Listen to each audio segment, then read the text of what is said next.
Hiniling ng ilang grupo sa Ombudsman na ilabas ang SALN ni Pangulong Bongbong Marcos, VP Sara Duterte at iba pang opisyal.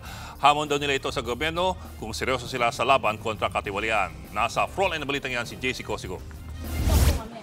Sa pangunguna ng grupong Akbayan, sama-sama ang ilang civil society groups na naghain ng letter request sa Ombudsman. Ang kanilang hiling, ilabas ang Statement of Assets, Liabilities and Net Worth o SALN ni Pangulong Bongbong Marcos, Vice President Sara Duterte, dating Ombudsman Samuel Martires at mga opisyal ng mga Constitutional Commission. Ayon kay Akbayan President Rafaela David, mahalaga na masilip at makilatis ang kanilang yaman.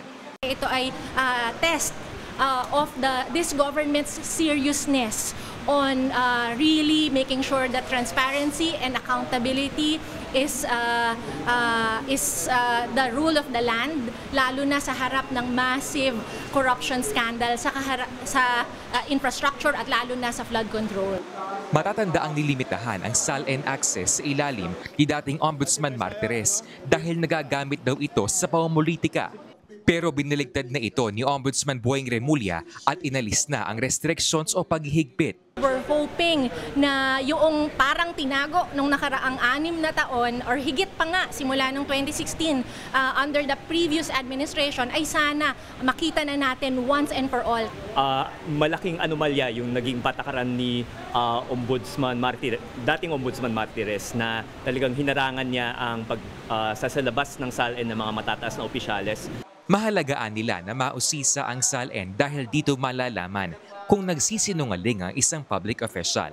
Bakit yung isang congressman merong 10 bahay sa Forbes at 1 ektaryang property na ang halaga nun ay hindi mo na malaman, baka trilyon na.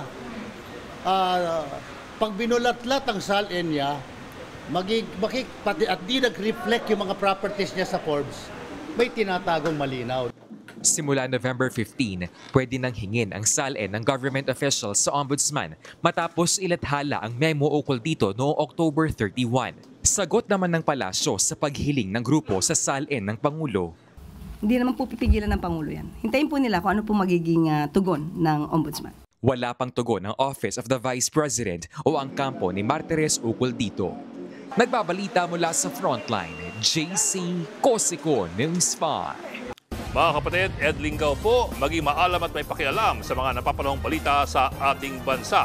Para sa mas malilimang pagtalakay at paghimay sa mga issue at headlines, mag-follow at mag-subscribe sa social media pages ng News 5.